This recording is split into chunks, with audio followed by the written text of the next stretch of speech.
with comedian David Boyle, and I'm quitting alcohol. So back to fucking reality tomorrow morning. Back to work. I've got to run to Christmas. I just booked some tickets for the 20th of December to India, Bangalore. And it looks like I'll be staying there until roughly late January sometime. So about a month in India, which means I've got less than 2 months now. So it's really not going to be too bad. I'm at a new job site, which is further away, which means I have to wake up earlier. But it's not too bad. I think I'm going to be there for a week and a half, and then I'll be going back to the old job site as standby, I think. So we'll see how it all plays out. I need some money before the end of the year now.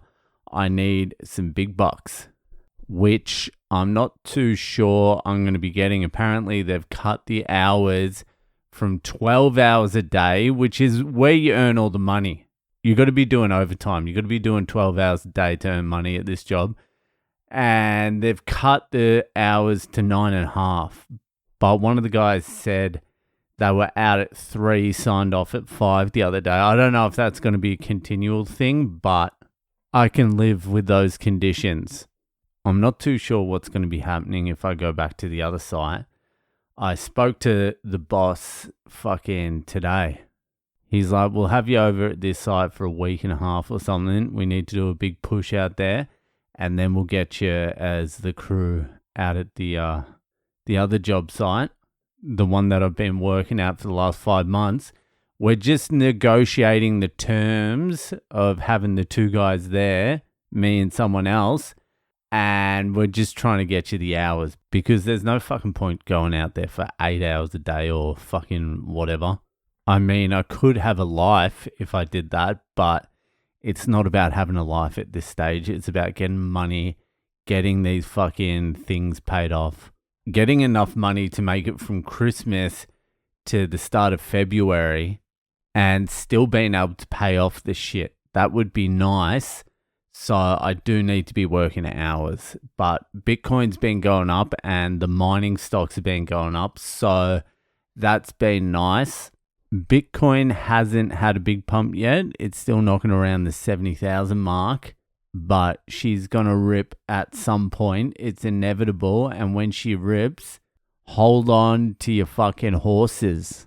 But everything's up now. Mining stocks are up. MicroStrategy's up. Bitcoin's up. It's all happening. The hard work is at the beginning of fucking paying off. I have a feeling when I look back in 5 years or 10 years, this block of fucking, let's call it 8-9 months, a year of work is going to be like the catalyst to a long period of unemployment.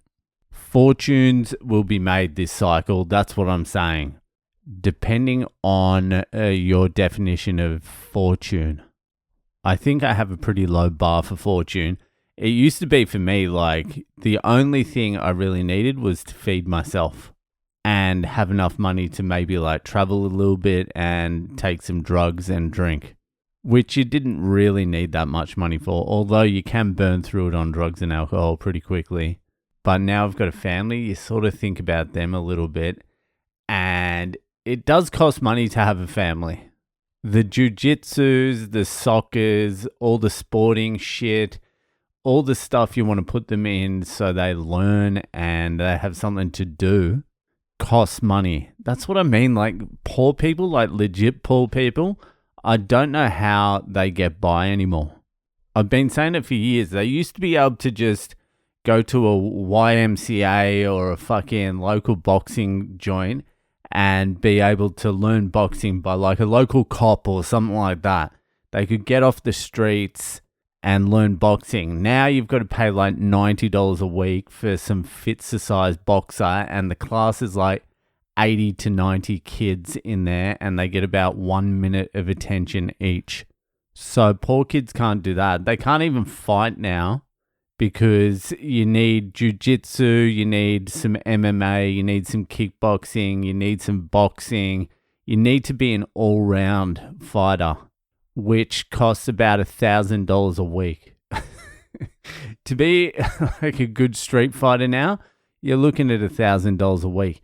Unless you can get like a plane ticket to Dagestan, and then you could get it a little bit cheaper, and your kid would be tough as well.